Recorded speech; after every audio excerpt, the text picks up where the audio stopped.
Boa noite, meus irmãos e minhas irmãs.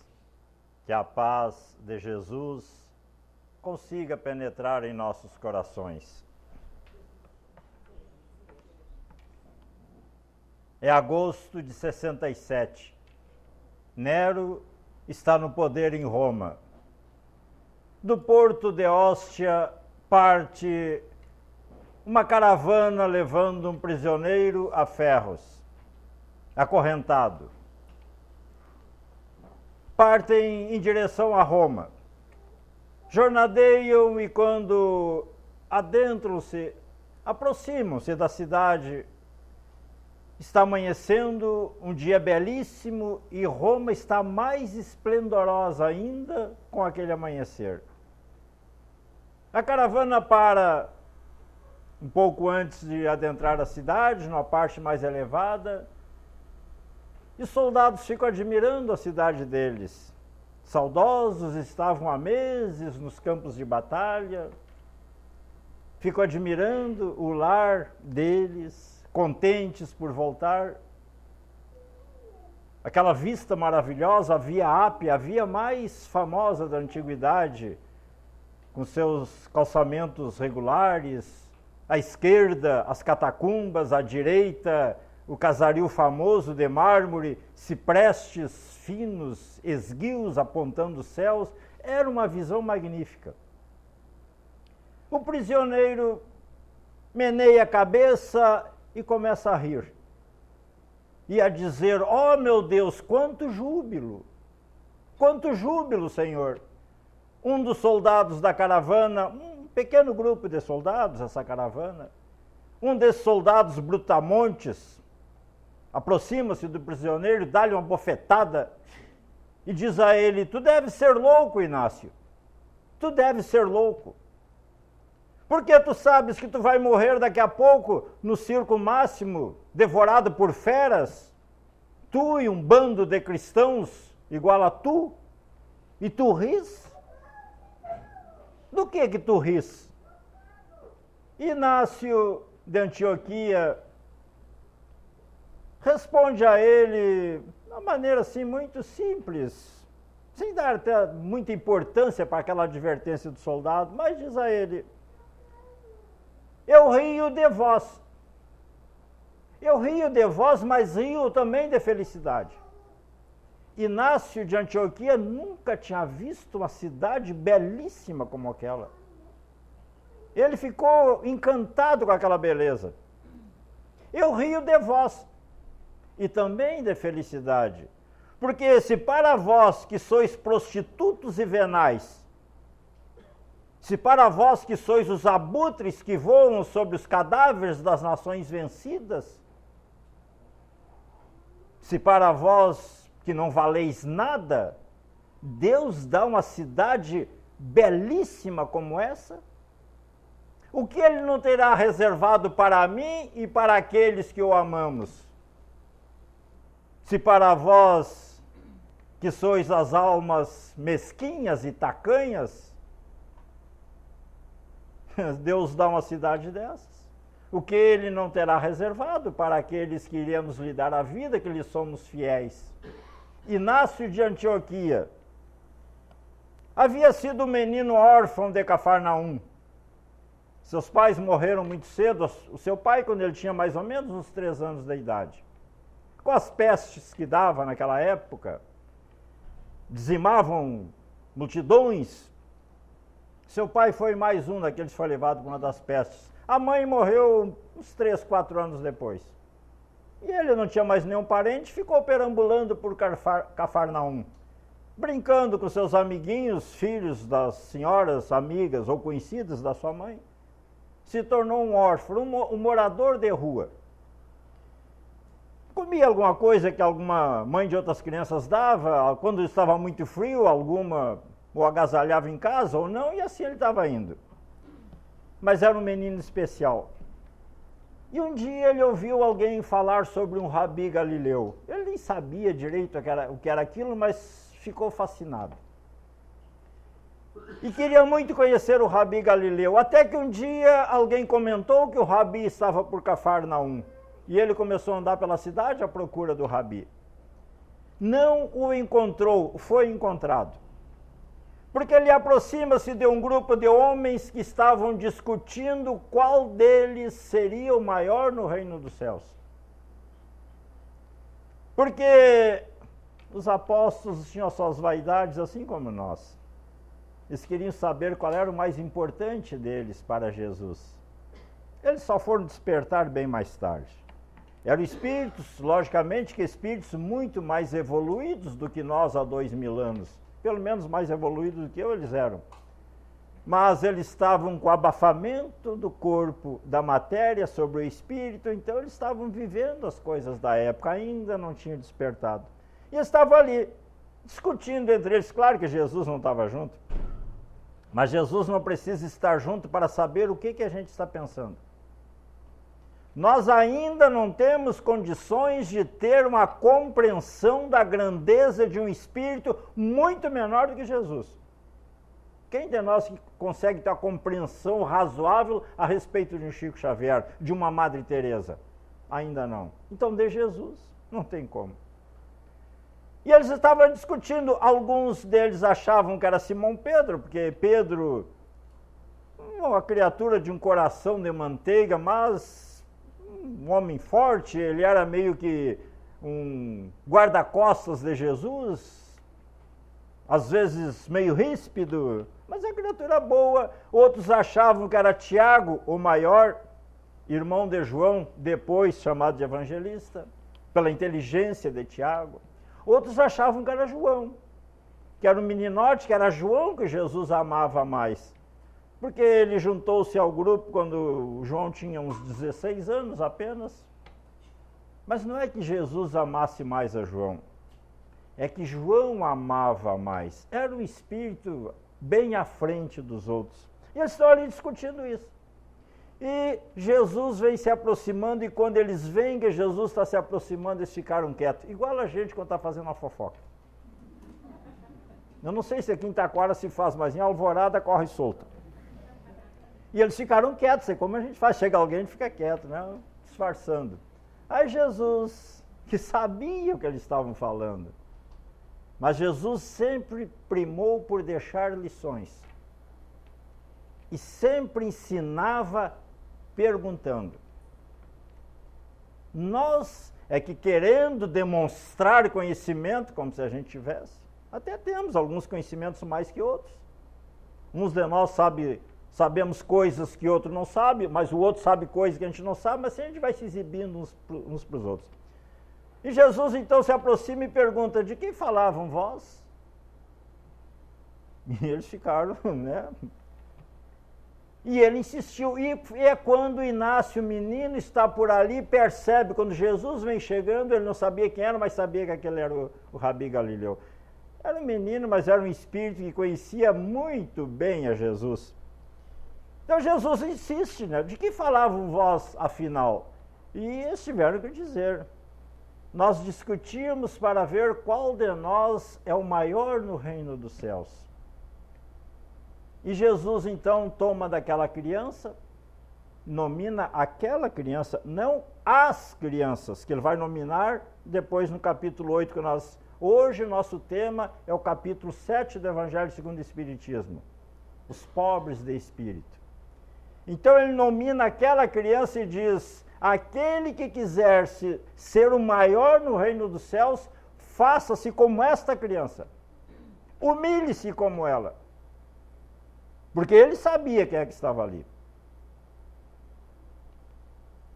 E depois ele deixou outras lições de como ser o maior no reino dos céus. Quem quiser ser o maior, que seja aquele que mais sirva.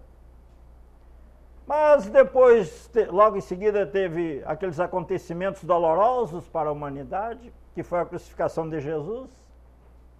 Os discípulos foram para aqui, foram para ali. Simão Pedro fundou a Casa do Caminho entre Jope e Jerusalém. Levou junto com ele, depois de fundada, levou Filipe, mas com a família, com a esposa, as filhas. Tiago, o menor, também foi junto. Outros foram pregar o evangelho para aqui, para colar. E João Evangelista foi para Éfeso. E lá, pregando o evangelho, recebeu um donativo lá de alguém que se entrou para o movimento cristão e sabia que ele era criatura pobre, não tinha nada, deu um pedaço de terra para ele, um terreninho, num promontório, na parte alta, onde João construiu a sua casinha. Mas era um lugar de onde ele podia ver uma nesga do mar da Galileia. E ali, ele atendendo as pessoas, trabalhando, lembrou-se de Maria de Nazaré, lembrou-se, na verdade, do dia da crucificação, quando Jesus, querendo deixar a lição da família universal, olha para os dois, olha, já quase desencarnando, olha para Maria de Nazaré e diz: mãe, eis aí teu filho, apontando a João. E olhando para João, diz: filho, eis aí tua mãe. João, lembrando dessa passagem, ele tinha muita saudade de Maria. Ele vai a Nazaré procurar a Mãe Santíssima da Humanidade, convida a ir morar com ele em Éfeso. E ela foi. E lá eles estão atendendo as pessoas, cuidando, mas ele de vez em quando lembrava daquele menino órfão, que recebeu o carinho das amorosas mãos de Jesus. O que seria feito daquele menino? Ele resolveu ir a Cafarnaum procurar aquela criança e achou. Ainda morador de rua, mendigo, mas com as marcas do Cristo impregnadas nele. Levou aquela criança com ele. E João, com o transcorrer do tempo, falava das maravilhas que Jesus produziu aqui na terra, das lições que deixou. Maria de Nazaré colocava aquela criança ao colo e ali eles terminaram de educar ao Inácio, que depois, mais tarde, saiu a pregar o Evangelho. Se impregnou da mensagem de Jesus e saiu a pregar o Evangelho. Inácio de Antioquia foi como que um Paulo de Tarso. Ele não era de Antioquia, ele era de Cafarnaum. Mas ficou conhecido como de Antioquia porque foi na Casa do Caminho de Antioquia que ele se notabilizou. Ele tinha magnetismo de cura e através da imposição de mãos curou muita gente. Na Casa do Caminho de Antioquia, onde Lucas, depois chamado também de evangelista, foi ali que Lucas criou a palavra cristão. Porque os homens do caminho, era assim que eram chamados. Porque a Casa do Caminho começou com a unidade que Pedro fundou entre Jope e Jerusalém. Mas depois outras começaram a ser fundadas. E essa de Antioquia também se notabilizou pelo trabalho que desenvolveu junto aos sofredores, ao alívio de dores que levavam as criaturas humanas. E ali então Lucas, observando aquela maneira que eles se tratavam, que eram os homens do caminho, era um nome meio estranho, não existiam as mulheres do caminho, né? Porque mulher não tinha direito nem de trabalhar. Tinha algumas que trabalhavam, é óbvio. Aliás, as que mais trabalharam e que andaram junto com Jesus foram as mulheres. Mas não, a história não registra muito. Então eram os homens do caminho. E Lucas diz assim: mas se vocês são trabalhadores do Cristo, vocês deveriam ser chamados então de cristãos. Mas aí abre também um outro viés que eu não gosto muito de falar, porque faz a gente pensar mais profundamente e ver como nós ainda estamos complicados de entender certas coisas. Quem é que era cristão? Os que eram os homens do caminho. Então, os homens do caminho eram aqueles que atendiam as pessoas que buscavam ajuda. Então, eram os que atendiam, que trabalhavam em nome de Jesus, que eram os homens do caminho, depois, então, os cristãos. E aí não dá para a gente fugir de fazer uma pergunta, cada um para si mesmo. E eu sou cristão? Eu atendo alguém, eu ajudo alguém, eu participo de um núcleo que presta socorro a alguém? Nós vamos mudar de assunto. Porque tem gente que nunca entra numa casa religiosa e se diz cristão. Tem gente que é católico e nunca vai assistir uma missa. Assistir a missa é bom, gente. Espíritos bons estão reunidos lá para nos atender, para nos ajudar, como em todas as casas religiosas. Mas E ali Inácio, então, se notabilizou e saiu a pregar o evangelho, e quando estava na Ásia Menor pregando, foi preso e levado, então, para Roma, e agora ali está, foi jogado na prisão mamertina, onde esteve Simão Pedro, pouquinho tempo antes, onde esteve Paulo de Tarso, eles foram mortos lá. Simão crucificado de cabeça para baixo, Paulo de Tarso foi decapitado, e ali ficará aguardando a ser levado para ser comido pelas feras. Homens, pessoas idosas, velhas, mulheres, crianças. E alguns historiadores dizem que o circo romano comportava umas 120 mil pessoas, outros dizem que era 150 mil pessoas. Se era 120, 150 ou 100, não é o que interessa mais. O que interessa é que as criaturas que ali iam para assistir aquele tipo de espetáculo. Porque o espetáculo em Roma naquela época era gladiadores lutando até um deles morrer. Isso é o que a gente adorava. A gente aplaudia, chegava ao êxtase quando um enfiava a espada no outro. Quando não era a gente mesmo que fazia isso. E quando o vencido não morria, e às vezes eram amigos, e tinham que lutar entre eles eram obrigados, senão entravam soldados e matavam os dois. Então tinha que lutar. Quando o vencido caía, o que venceu não tinha coragem de matar, então os soldados entravam e matavam os dois. Então tinha que haver morte, é o que a gente queria ver. Então antes das lutas, antes de jogar os cristãos para as feras, eles botavam os gladiadores a lutar, que era para encharcar bem de sangue as areias da arena, para que os animais presos uma semana, presos estavam sempre, né? Mas uma semana sem ganhar comida, 10 dias, às vezes 15 dias, que era o cheiro do sangue atiçar mais ainda a fome, o instinto dos bichos, que é para quando os bichos entrassem com aquele povo largado ali, o espetáculo ser mais maravilhoso. Podia ser que os bichos não matassem assim com muita ferocidade, daí não tinha muita graça. Crianças, gente. Quantos de nós hoje não tem coragem de matar uma galinha? Eu sei que é covardia até, mas eu sou um que não tenho. Não devia dizer isso, né? Um homem desse tamanho, né? Quem diria, né? O que nós já fizemos, alguns ainda fazem.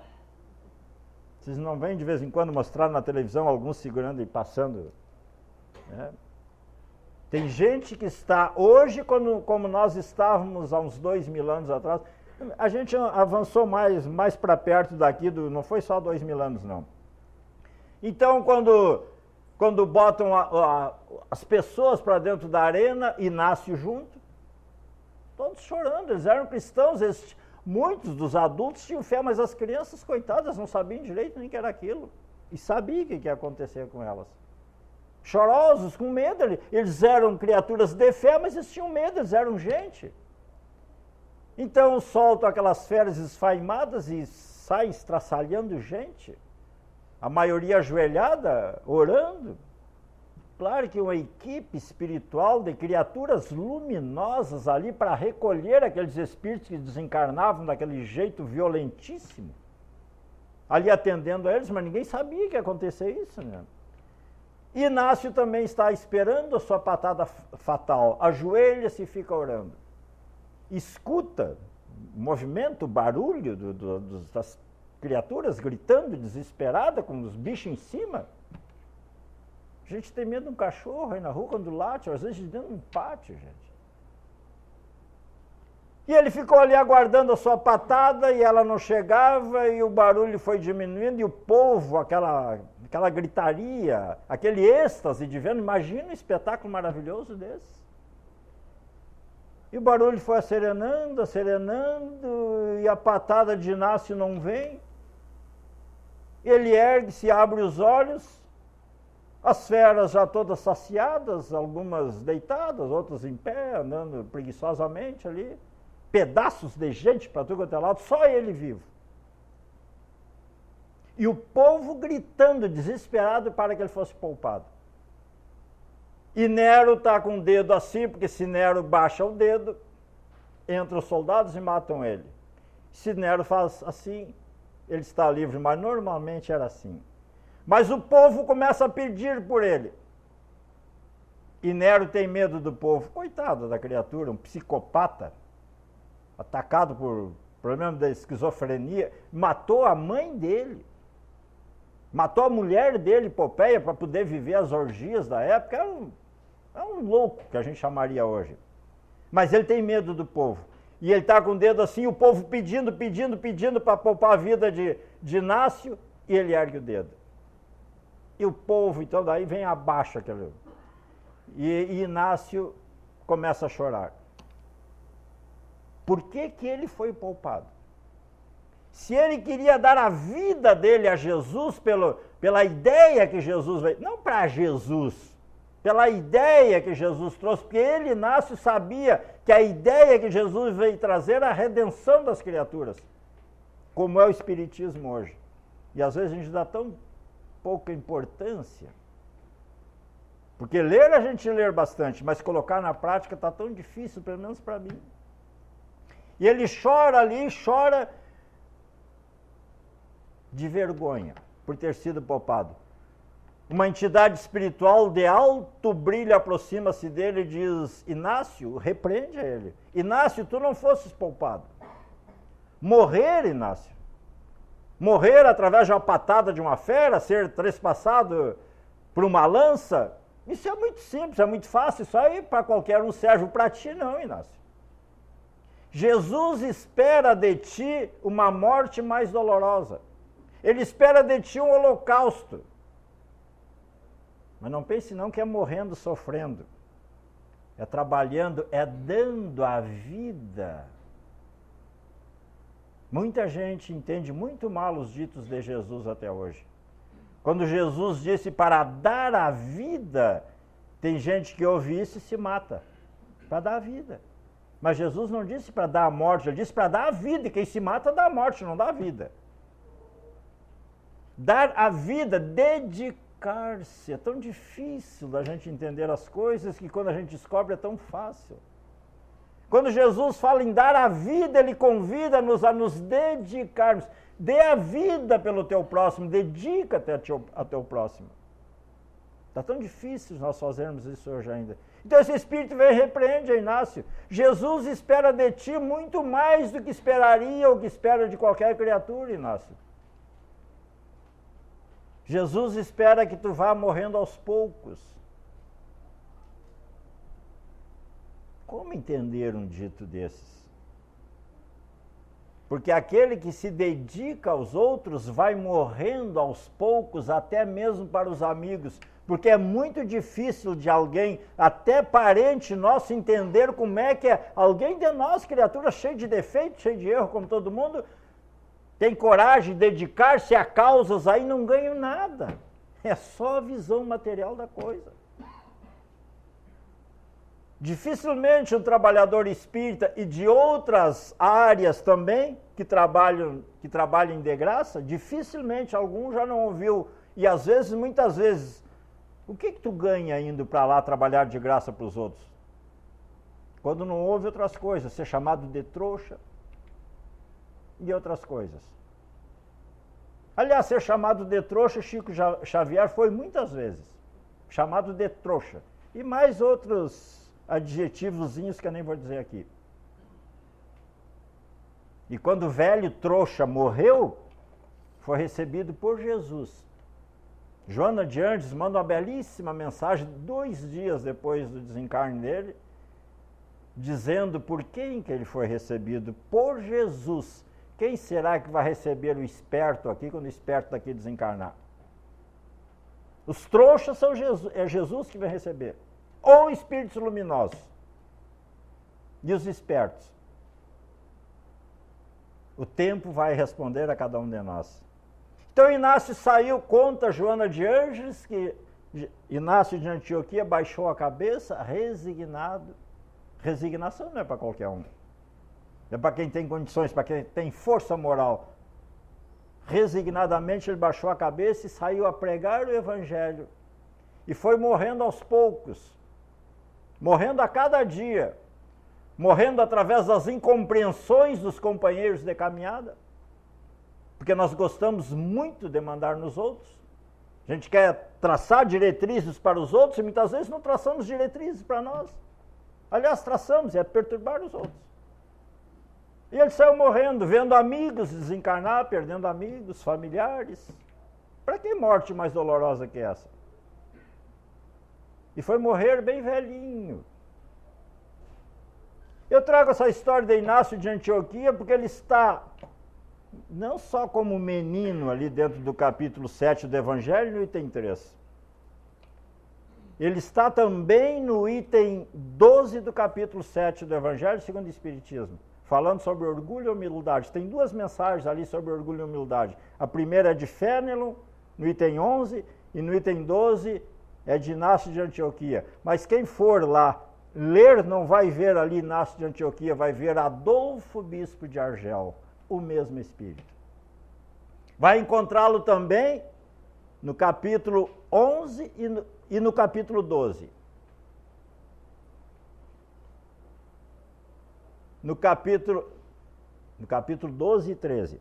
No capítulo 12, no item 11, falando sobre o duelo, Adolfo Bispo de Argel, e no capítulo 13, também no item 11, falando sobre a beneficência, juntinho com São Vicente de Paulo.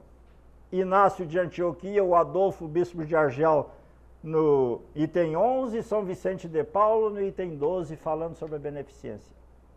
Jesus mandando essas criaturas luminosas e remandando, ou mandando de novo, e assim estão vindo sempre espíritos luminosos para nos ajudar, para nos deixar exemplos, e muitos deles exemplos de mão na massa, mão de obra mesmo, como foi o caso do Chico, como foi o caso de Madre Teresa, da Irmã Dulce.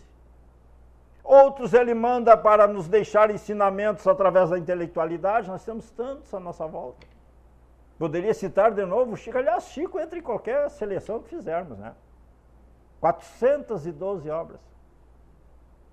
E às vezes eu pergunto a mim, porque é claro que eu saio falando para os outros, talvez para aliviar um pouco a consciência, mas aquilo que eu falo para os outros eu devia falar para mim. E eu me pergunto às vezes, qual é o benefício real que eu, espírito, estou tendo com essas obras que Chico Xavier deixou para nós?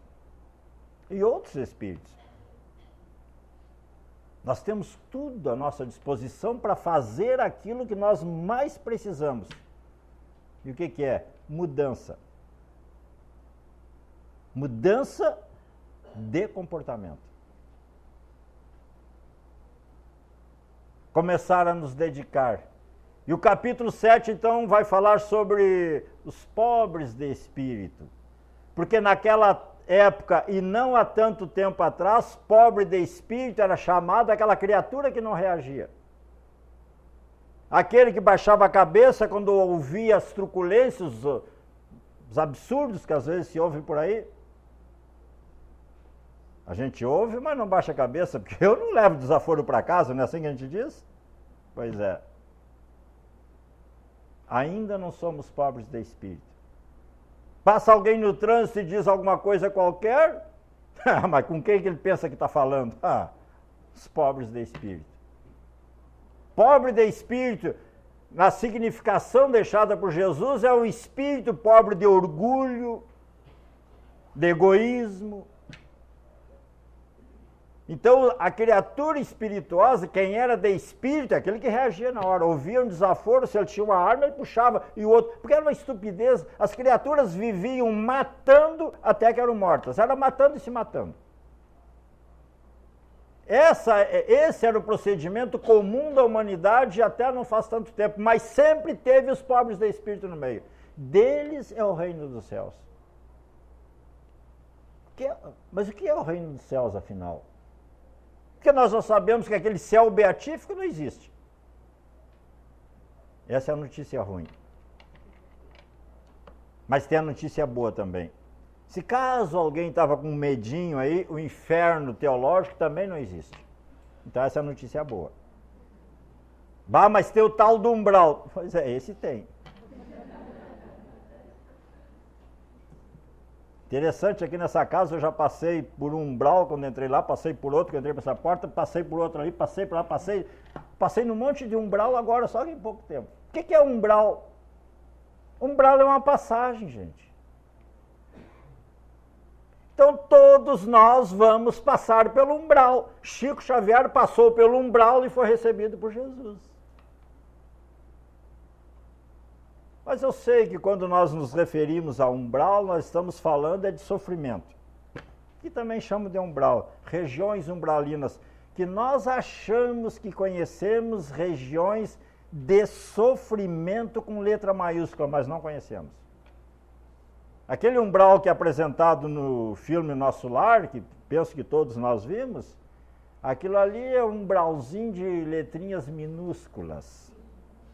E muito bem rabiscadinhas ainda, assim, Porque quem já leu certas obras falando sobre sofrimento na dimensão espiritual, sabe do que eu estou falando. Mas a gente não precisa ir para lá, gente. Eu já devo ter dito aqui em alguma outra vez que tenha vindo, que eu não vou para o umbral. Eu sei que está parecendo uma petulância muito grande, mas não vou. Pronto, finco o pé e não vou. Imagina se eu agora fico me preparando para ir para o umbral quando desencarnar. Mais ou menos 400 anos antes de Jesus, Sócrates já dizia: eu estarei onde meu pensamento está. Ele falava como espírito, não como corpo físico, Sócrates. Porque essas criaturas não falam como corpo, eles falam como espírito imortal. Jesus falou para espírito, Jesus não falou para corpo. Falou para nós, espíritos imortais, que tivemos talvez umas 2 dezenas de reencarnações só de Jesus para cá. É para esse ser que ele falava, não para os corpos que nós fomos deixando pelo caminho. Tanto os nossos como os outros que a gente saiu matando também depois dele. Não era para isso, ele falava para o espírito. Jesus disse a mesma coisa. Onde estiver o teu tesouro, aí estará teu coração. Ele não se referia ao tesouro a uma arca, uma coisa. Ele falava de pensamento, de mentalização. O que é mais importante para mim? Mais importante, é ir para o umbral. Porque eu fico trabalhando para ir para o umbral. Então, já que eu não vou, quando desencarnar, não vou. Não vou. Mas, como a gente tem que preparar a resposta para tudo, se algum de vocês me encontrar por lá, que não é impossível, aliás, é bem possível, mas eu não vou. Mas se por acaso algum de vocês me encontrar por lá e dizer assim, e a petulância, aquela que disse que não ia para o umbral? Eu tenho a resposta para isso, gente. Vim para cá, mas não foi por organização de vir, não foi por querer vir, foi por minhas atitudes que fizeram eu vir para cá. Mas por vontade eu não vou. Então é natural que quando a gente desencarnar, a gente passa por um momento de perturbação. Está lá no livro Céu e Inferno, esclarecendo bem, lá na segunda parte do livro Céu e Inferno. A gente vai ficar dormindo um tempo, algumas horas, outros uns dias, outros meses, outros alguns anos. Depende de cada um. Vamos passar por zona de sofrimento ou não? Depende. Nós não vivemos dizendo para os outros que às vezes com certo ranço na voz, é a cada um segundo suas obras. Pois é, a cada um segundo suas obras. Para mim também vale, não é só eu dizer para vocês, não. Mas é a cada um segundo suas obras. Então, se nós tivermos obras boas, é a cada um segundo suas obras. Com quantos espíritos que a gente conversa através da mediunidade, reclamando que não receberam o que disseram que ia receber. Eu faço essa atividade de conversar com o espírito 3 vezes por semana. Hoje de manhã ainda fiz em 2 grupos diferentes. E é uma oportunidade assim que nós temos de ir luarizando a nossa alma tão escurecida ainda por nossas atitudes anteriores. Todos já ouvimos, mas não entendemos muito bem o que quer dizer a caridade apaga a multidão de pecados. É até meio poético. Se a gente está num momento assim, meio fragilizado, é capaz de a gente se emocionar até com essa frase. E é uma realidade. Mas o que quer dizer isso? A caridade apaga a multidão de pecados. Por que nós estamos complicados com as leis divinas? por impingir dores nos outros. Dores físicas ou morais. Por isso que nós estamos em débito com a lei divina. Como é que nós vamos resolver isso? Não é rezando. É dando a vida, pelo menos parte, dedicando-se aos outros. Porque é aliviando dores que nós vamos nos ajustar com a lei divina referente às dores que a gente vê os outros sofrer. Então esse capítulo 7 do Evangelho vai nos falar sobre orgulho e humildade. No item 3, onde fala sobre Jesus nominando o Inácio ali para os apóstolos, tem no item 4 a passagem, que também é uma parábola, mas é um fato real, não é parábola, então é real, que a mãe dos filhos de Zebedeu pede a Jesus para que seus 2 filhos fiquem um à direita e outro à esquerda de Jesus. Nem nominaram a coitada da Salomé, porque era mulher, então era a mãe dos filhos de Zebedeu. Nem nome tinha, coitado, mas tinha, era Salomé. E ela queria pouco, né? Ela só queria a direita e a esquerda de Jesus para os filhos das outras que se virem. Né? Até para nós ir observando essas coisas. Claro que ela estava fazendo, ela queria puxar a coisa para o lado do filho dela, dos filhos dela. Então Jesus vai deixar uma lição ali. E terão eles condições de beber do cálice que eu vou beber? Temos, mestre. Tiveram realmente, porque eles passaram por maus bocados. Tiago, o maior, foi o primeiro dos apóstolos a ser sacrificado. Mas nós temos outras mensagens ali também.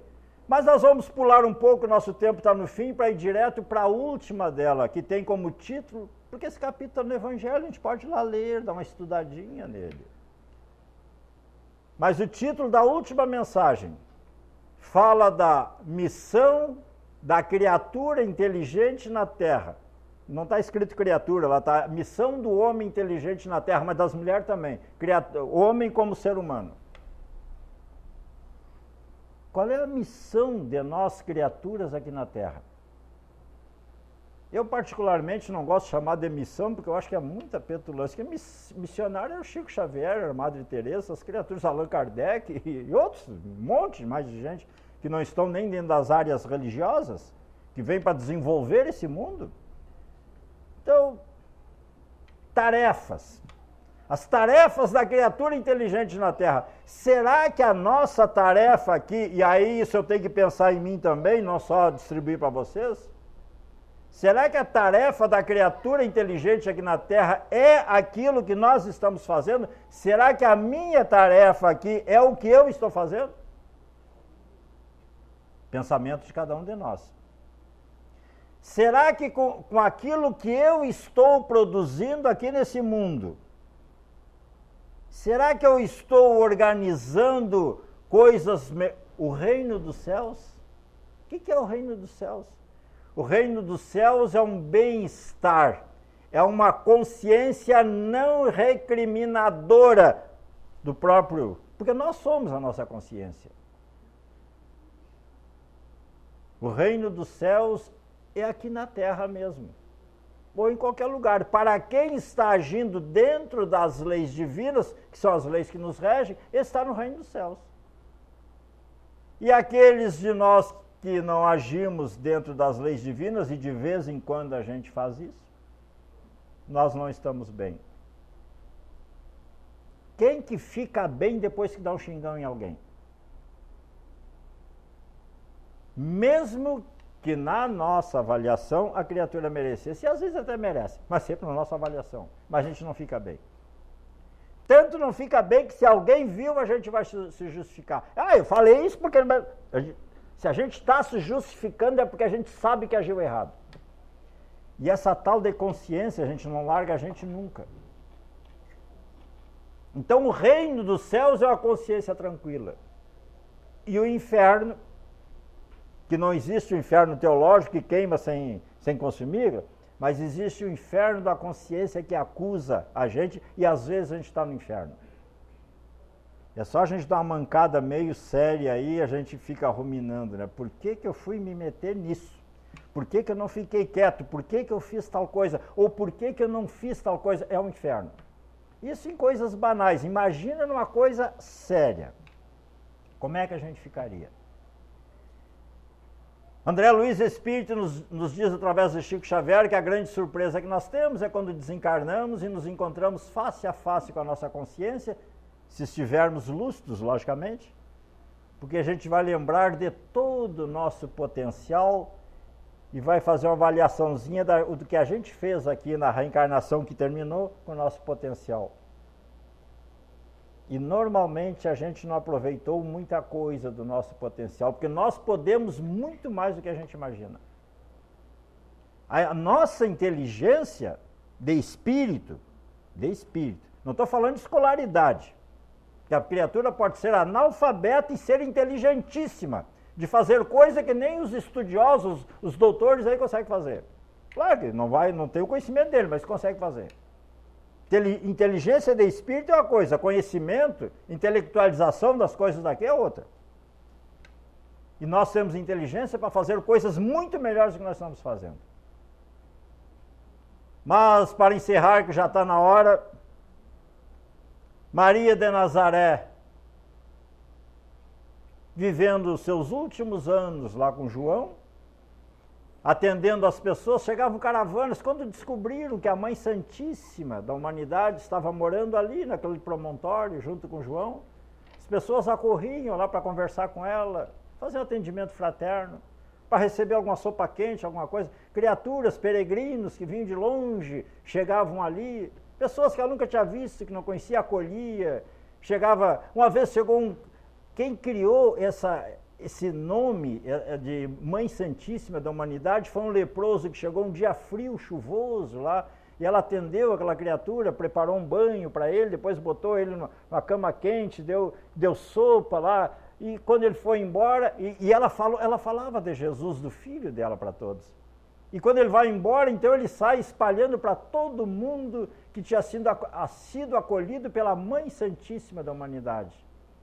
Mas um dia chega mais um peregrino, já estava na hora de encerrar, já era tarde, as pessoas já tinham tudo embora, já tinham sido atendido, mas chega mais um peregrino.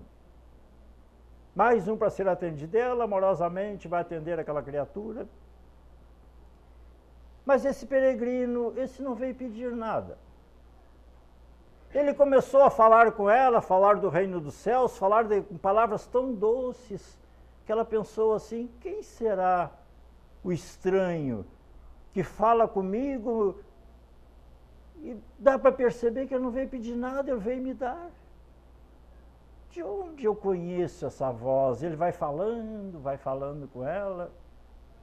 E ela tentando descobrir de onde eu conheço essa voz. Até que daqui a pouco ela se dá conta, meu filho, minha mãe. É da vontade do meu pai que tu vá comigo para ser a rainha dos anjos no meu reino. Ela já estava muito velhinha. Maria de Nazaré teve uma parada cardíaca, alguma coisa assim, alguém correu para chamar João. E ali, junto do filho, ela desencarna. E tem um prosseguimento dessa caminhada dela belíssimo, que ela vai a Roma, vai a vários lugares, antes de adentrar o reino dos céus para atender criaturas, mas o nosso tempo já está vencido. Nós temos tantas histórias belas para mexer com nossos sentimentos, tantos ensinamentos para nos fazer escolher melhor o nosso caminho. Os capítulos do Evangelho não são palavras nuas, palavras cruas ali escritas. São mensagens para nós lermos com mais carinho, com mais atenção, procurando ver o que serve para cada um de nós, o que já conseguimos colocar em prática. Muita coisa a gente não consegue ainda. Nós temos tudo à nossa disposição para fazer com que esse mundo de provas e expiações se transforme um pouco mais de celeridade, um mundo de regeneração que nós ansiamos tanto, há tantos milênios que nós pensamos, queremos, mas pouco fazemos por esse mundo de regeneração. Ele está aí, estamos adentrando nele, está à nossa disposição. E Jesus, o divino amigo da humanidade, que nunca nos deixa sós, como ele mesmo disse, ele está sempre, sempre disposto a nos ouvir, a nos reenergizar, a nos dar força. Então, que esse divino amigo da humanidade consiga penetrar em nossos endurecidos corações, nos trazendo paz, harmonia, alegria de viver mesmo nos momentos difíceis. Nós estamos vivos, gente. Estamos aqui na escola, essa abençoada escola que é o mundo. Que tenhamos paz em nossos corações e um olhar um pouco, pelo menos um pouco amoroso para o nosso próximo. Como vai mudar a nossa vida? Como vai mudar? Muita paz a todos e muito obrigado pela atenção.